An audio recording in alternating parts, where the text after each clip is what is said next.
Get down, get down, get down, drop the bombshell, get down, this is out of control. Get down, get down, get down, drop the bombshell, get down, this is out of control. Get down, get down, get down, drop the bombshell. The Dudleys, well, one half of the Dudleys are back. Welcome back to Fog Wrestling. I'll be honest, I completely forgot that Halloween Havoc was even on. Troops forgot it was on. I actually thought.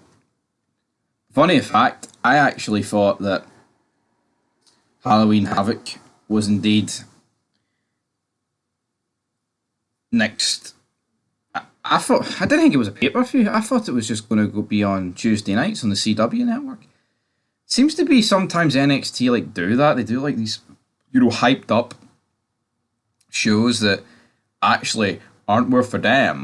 They're seriously they're just there on free TV. They put a bit of half effort into, but realistically don't do too much. So it's weird at the end of the day.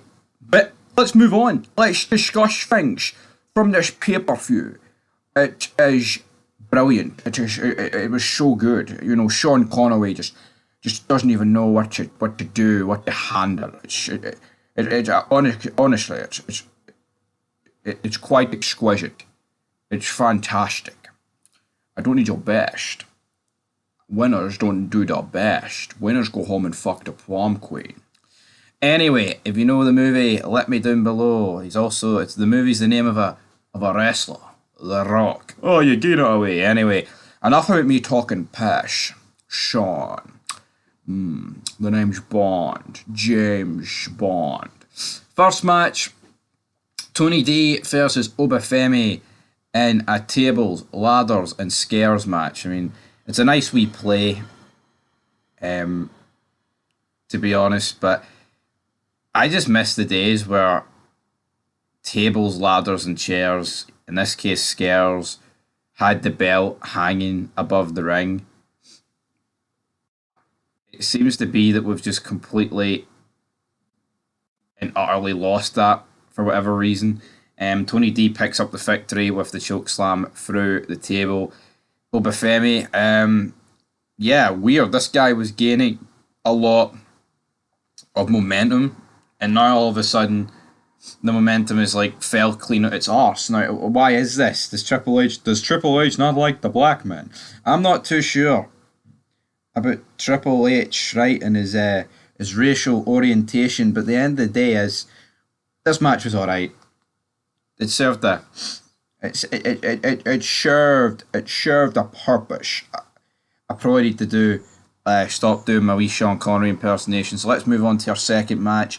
Roxanne Perez and Cora Jade versus Giulia and Stephanie Fakir. We had someone comment, right, on the channel, oh, these two are megastars and I don't care about the ratings that you talk about.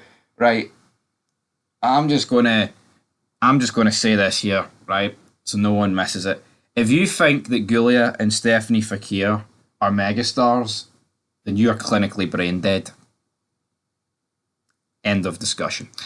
Anyway, as for this match, I thought this match was fine. It served a purpose. It really did. But Giulia and Stephanie Fakir pick up the victory. I mean, there's not really too much to complain about.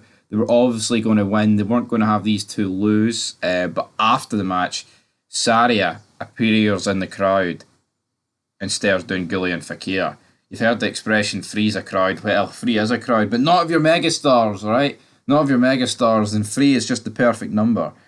But they pick up the victory. Cedric Alexander then tries to give Javon Evans some encouragement ahead of their upcoming NXT Tag Team title match.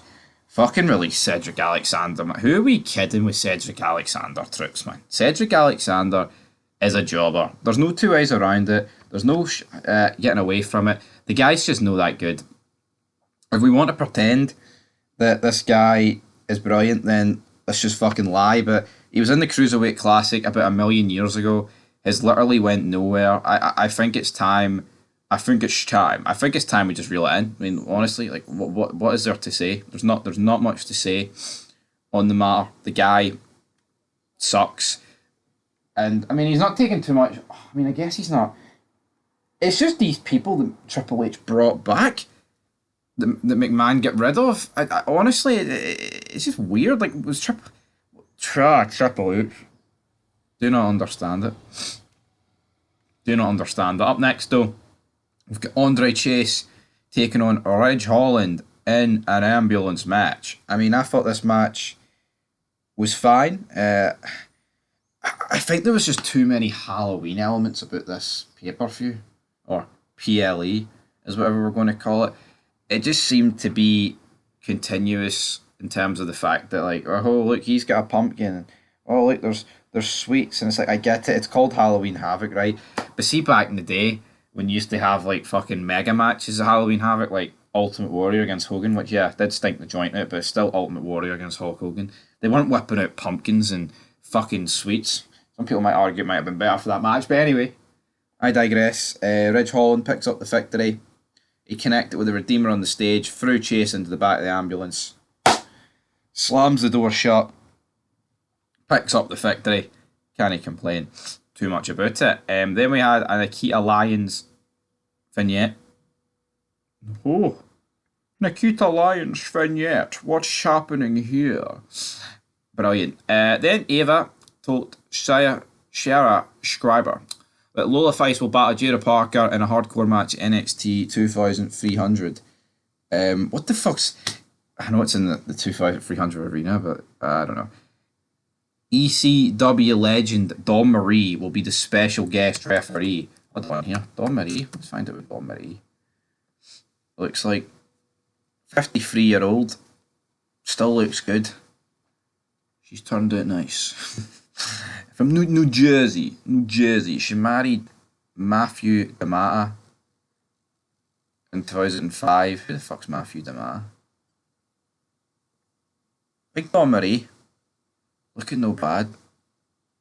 There's a picture of her. And Missy Hyatt looks like the biggest bag of shite I've ever seen. Anyway, fourth match, Kalani Jordan versus Fatal Influence in a gauntlet match for the NXT Women's North American Championship. Defeats Jasmine Nix, defeats JC Jane, and doesn't defeat Fallon Hendry. She wins, and then after the match, Saraya appears, lays out Fatal Influence, and by God, this was poor. By God, this was bad. I mean, puts a headbutt in on, what do you call it, JC Jane. I mean, honestly, misses by about 20 feet. I just don't really get this. Ridge Holland then confronted Bubba Ray Dudley, who was doing a recap of the show with David LaGreca if he busted open. But see, I don't really get this. Because why did they kind of spoil Bubba Ray? You know what I mean? And also, is it not a bit fucking tragic that we're giving NXT this, like, ECW, like, one night stand sort of vibe? And it's like, we're probably going to get Bubba Ray in a match. Dawn Marie's appearing. I'm sure they're going to get, like, Van Damme and things like that. And it's on NXT. Fucking give it to the main roster, man. God knows the main roster needs it. Do not get it. Then it's announced that Tatum Paxi will battle Wendy Chu in a casket match on NXT. But then it's main event time. Trick Williams against Ethan Page in a Devil's Playground match. Right, so to sum this up, Trick Williams picks up the victory. Then Ridge Holland attacks Williams from behind. He then just get things get violent. Page prepares for the Eagle's Edge. But then Bubba Ray Dudley enters the ring and he starts hitting Holland and Page at the ring. And then him and Trick Williams stand tall as the show goes off the air. So Trick Williams retains. Bubba Ray Dudley looking good, to be honest. I mean, what age is Billy Ray? What age did Bubba Ray Dudley had on? Bubba Ray Dudley must be like 51, 52, 53-year-old. Looking good. It's tragic. It's actually really sad, man. It really is. See, all these guys you grew up watching are getting to ages now that they won't be able to go soon. It is sad. Like, I mean, the Attitude Era, man, like, it's 20 odd year ago. He's 25. I mean, it's scary. You know what I mean? It's actually... It's sad. It is sad anyway. Billy Ray, hopefully we see him at that pay-per-view. But as for Halloween Havoc, I mean, it was alright. I give it a 3 out of 10. I like seeing Billy Ray, and I just hope they go out for this ECW edition. An ECW famed NXT, I think it's going to smoke AEW at the War.